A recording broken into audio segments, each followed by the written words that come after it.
The ocean has always kept its secrets. Ships vanish without a trace, swallowed by storms, human error, or something far more mysterious. But few disappearances have haunted the world like that of the SS Silver Horizon. In 1970, the luxury liner set sail from California, carrying 120 passengers toward the golden shores of Hawaii. The voyage should have been routine until the ship vanished without warning, leaving no wreckage, no distress signals, just an eerie silence. Decades passed, and the Silver Horizon became a ghost story, a cautionary tale whispered among sailors. Then, 50 years later, the impossible happened. The ship reappeared near the Bermuda Triangle, drifting silently as if no time had passed. But when investigators boarded, they found something far stranger than an abandoned vessel. The Silver Horizon was frozen and time meals still warm, music still playing, yet not a soul remained. And then the real horror began. Hidden logs spoke of a rogue experiment, a machine that tore a hole in reality. Passengers had encountered themselves doppelgangers from other eras bleeding through fractured time. Some whispered of a coming catastrophe, a collapse of all timelines. And somewhere in the shadows, 9 missing passengers held the key to salvation or doom. Now, as the past and future bleed into the present, as phantom ships rise from the deep and unseen forces hunt the lost, one question remains. What happens when time itself begins to unravel? Let us know where you are watching from and what time you found this video. We read every single comment and subscribe for more inspiring content. In the golden splendor of a California sunset on June 12, 1970, the SS Silver Horizon set sail on what was supposed to be a normal journey to Hawaii. However, the journey changed drastically. On board, the luxury liner were a total of 120 passengers, including newlyweds, scientists who were attending a conference on climate change in the Pacific, artists who were on their way to a festival, and a crew that had been traveling by sea for decades. However, the ship's last communication, which was a jumbled distress call that mentioned a crimson fog, mysteriously disappeared in the middle of the sentence 6 hours into the voyage. There was no evidence found via the use of satellite images, sonar sweeps, or aircraft searches. A ghost tale that was passed down from generation to generation among seafarers, the Silver Horizon had become a myth. As of the July 17, 2020, the Mariana's Luck, a dilapidated fishing trawler, was hauling nets around 200 miles northeast of the Bermuda Triangle when Captain Elias Voss observed an aberration on his radar. It was a blip that was too huge to ignore. As he looked through his binoculars, he saw a vessel emerge before his eyes like a ghost, its hull shining in an unusual manner in the noonlight. In Art Deco writing, the term Silver Horizon was painted, which proved that the impossible was really feasible. Within a few of hours, the United States Coast Guard arrived, but their devices malfunctioned in the vicinity of the ship. Compasses began to spin erratically, radios began to produce static whispers, and drones began to fall from the sky. Upon eventually breaking through the deck, a boarding party discovered that there was neither a crew nor any passengers. There is just quiet. However, the inside of the spacecraft defied rationality. The staterooms were kept in a manner that was strange and perfect. Dinners that had been partially consumed were still steaming. Champagne bubbles were bubbling in crystal glasses, and a jazz record was spinning continuously on a turntable with its needle stuck in a loop. Confetti crystallized into the air and hung in the air in the ballroom, looking like shimmering insects in amber. The ultimate terror, however, was located in the apartments of the commander.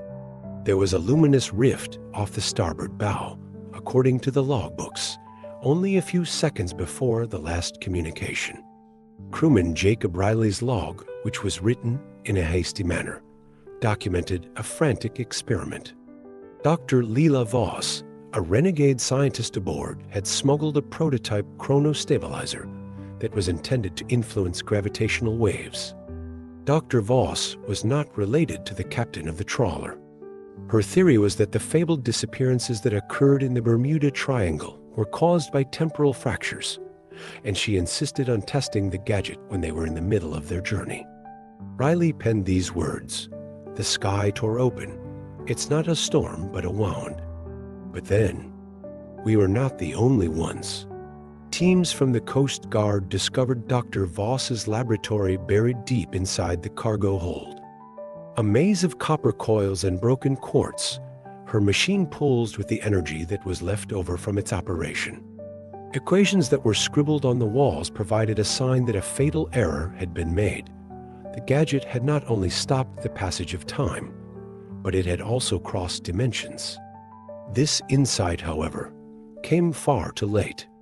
Fortunately, the security film that was retrieved from the archive of the ship was in perfect condition, and it showed people running away in fear from themselves.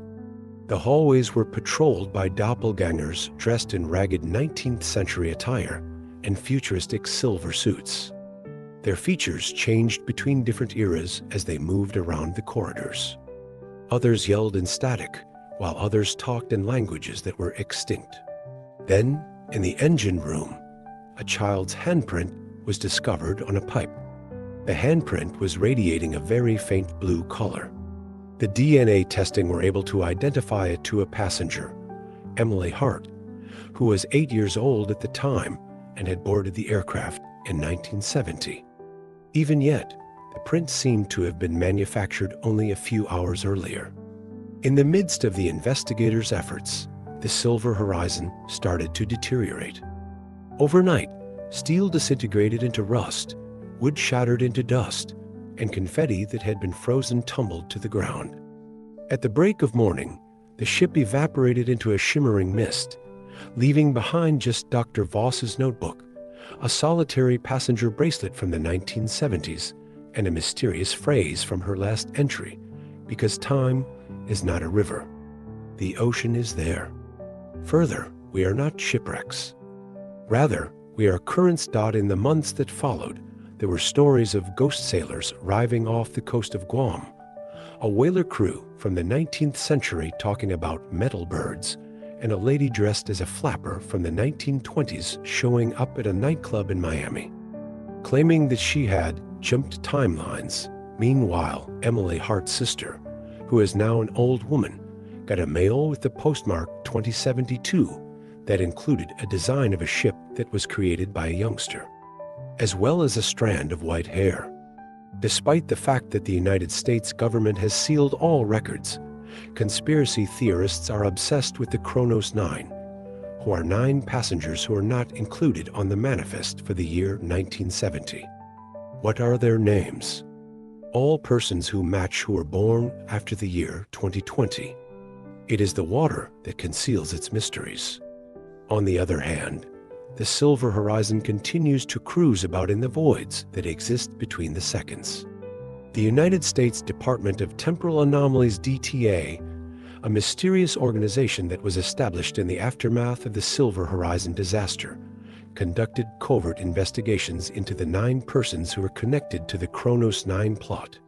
Despite the fact that each of them was born many decades after the ship went missing, their biometrics were hauntingly similar to those of passengers who were pronounced deceased in 1970. The person who was the most mysterious was Cale Voss, a quantum physicist who was 32 years old and was said to be a descendant of Dr. Lila Voss. There was merely a paper trail that started suddenly in 1995, and Cale did not have a birth certificate or any photographs from his youth. After being approached by DTA agents, Cale disappeared in the middle of the interview, leaving behind a pocket watch that was ticking in the other direction. "Find the convergence" is engraved on the structure's surface. While this was going on, a deep-sea submersible controlled by a renegade oceanographer named Sophia Marn discovered a temporal echo that was identical to the energy signature of the Silver Horizon.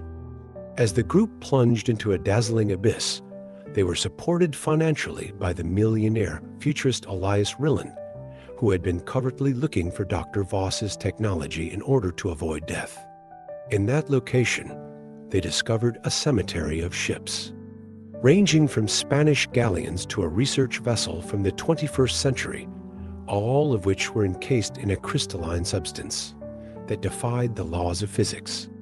However, when Sophia touched the hull of a whaler from the 19th century, she was sent into a vision in which she saw sailors yelling as a doppelganger of the Silver Horizon emerged next to their ship, with passengers of the Silver Horizon pleading with the portholes to be opened. At the conclusion of the vision, a warning was carved into the mast of the whaler's ship, which read, "Beware the tide of shadows. Emily Hart's sister, Margot, who is 78 years old, enlisted the assistance of Marcus Cole, an investigative journalist, in order to decode the mystery letter that was sent in 2072. Within the envelope, the youngster had drawn a picture of the Silver Horizon, which was surrounded by 9 stars and included coordinates that led to a remote community in Alaska. While Marcus was there, he came into a secluded group of drifters who are individuals who claimed that they had traveled across time. A young lady by the name of Leah was one among them, and she had an amazing similarity to this Emily. However, I am 16 years old." Using a series of riddles, Leah said, "The ship is a key. They are the key to the Laku. The people who have been drowned will walk when the tide rises." Before Marcus could ask any more questions, a group of black SUVs arrived at the town. As soon as Leah took his hand, the whole globe began to shake. In 1974, they awakened in front of a laboratory in San Francisco, where a younger version of Margot Hart was having a disagreement with Dr. Lila Voss. In 2026, Cale Voss made a comeback appearance at a meeting on quantum physics that was held in Geneva. As a result of his hijacking of the keynote, a hologram of Dr. Lila's diary was aired, which revealed her actual objective, which was not to manage time, but rather to escape it. In 2072, she had predicted a catastrophe that would be known as a temporal collapse, in which all timelines will disintegrate into chaos. This was a test, and the passengers aboard the Silver Horizon were supposed to plant the seeds of stable realities. The television displayed live video of Rome, which alternated between ruins and a future megacity. But the collapse is already here, Cale proclaimed as the film was scrolling across the screen. Each of the 9 is an anchor. Find them before the tide comes into play. As fear broke out, Cale's corpse began to dissolve into golden particles, leaving the audience with a single question: was he a messenger, or was he a harbinger?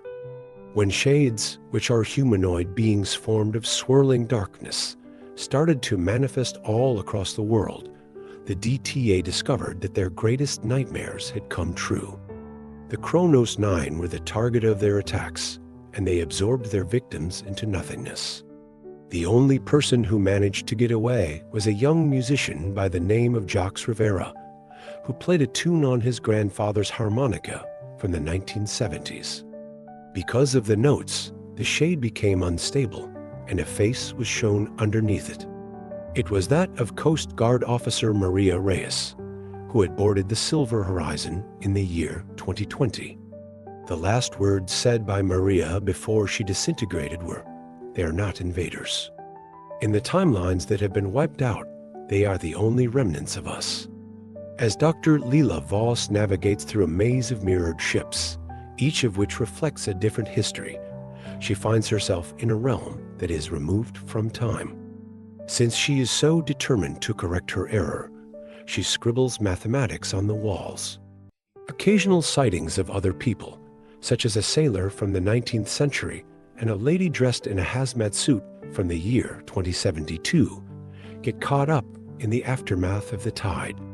The words, "I thought time was a prison," come out of her mouth as she watches a shade scratch at the glass. Nevertheless, it is the only thing that is preventing us from falling apart.